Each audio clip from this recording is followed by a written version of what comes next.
Is Tuesday, July 18th, 2017. My name is Bill McCamley. I'm a state representative from Las Cruces and Mesilla here in New Mexico with your legislative update for the day. I'm outside of our state capitol. It is a wonderful, beautiful, gorgeous day here in Santa Fe, and just spent 2 days with the New Mexico Finance Authority Oversight Committee. This is the organization of the legislature that's responsible for the New Mexico Finance Authority. This is our public bank, and so a lot of times when we talk about issues concerning them, we talk about financing.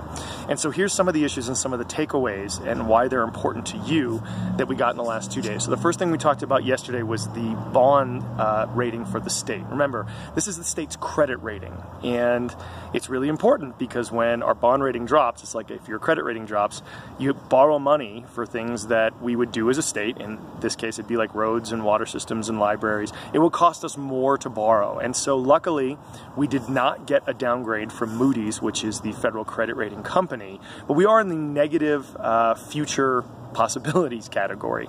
So what are the three things that they asked us to do? Number one, and this is easier said than done, but we've got to diversify our economy and raise wages. As jobs have shifted away from oil and gas, they've mostly shifted to lower wage employment, so things like tourism and the healthcare industry.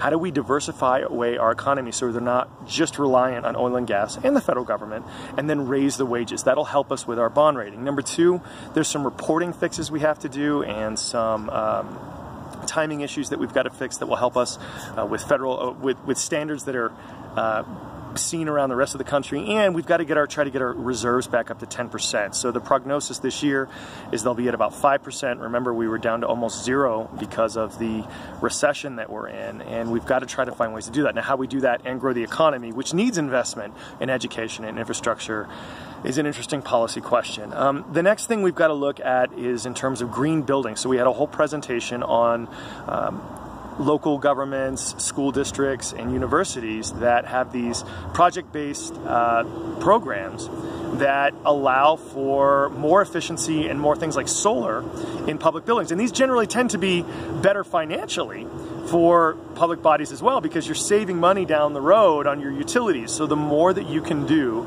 to make that happen, the better. Now, we've got some programs that are doing this, but they're very small. We've only got one school district, a few universities, and a few state state departments that are working on this. How do we get more of these going? Because it works. It's not only good for the environment, it's good for the local budgets of all of these entities. And as we talked about being in a cash-strapped environment, we need to work on that more. The last thing we talked about was financing for businesses. And we had a panel last night and a panel today of people from local banks, as well as today some professional economic development types, talking about what we have to do. And some of the biggest things that came up are, number one, financial literacy. A lot of people go into a bank expecting to get a loan and they don't have their act together, right? So how do we have more and better educational programs for people that do that? Number two, how do we encourage some banks to do more loans? And there's a bank up here called Century Bank, and their CEO was one of the presenters, and they're great. All we hear is good things about them really working with the community, working to provide more loans, but there's other banks that don't.